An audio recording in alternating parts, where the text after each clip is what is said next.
A release from Manipur Police Control Room revealed that Kuki Protestors used guns during the agitation in Kangpokpi district yesterday over Union Home Minister Amit Shah's decision to reopen highways in the state. Police also informed that security forces tried to take stock of the violent situations, during which 27 personnel were injured, and out of whom 2 had sustained critical injury due to heavy pelting of stones, use of cattle pus and random firing by armed miscreants from amongst the protesters. The release from Police Control Room also mentioned that protesters pelted stones towards the Imphal Senapati bus of Manipur State Transport at Kangpokpi District's P5 area.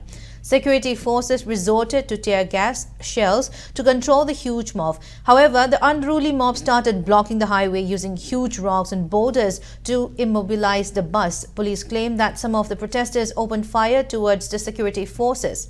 16 protesters were injured in the clash, and another protester succumbed to injury during the protest in Kangpokpi district. The protesters also tore down 2 vehicles of security forces.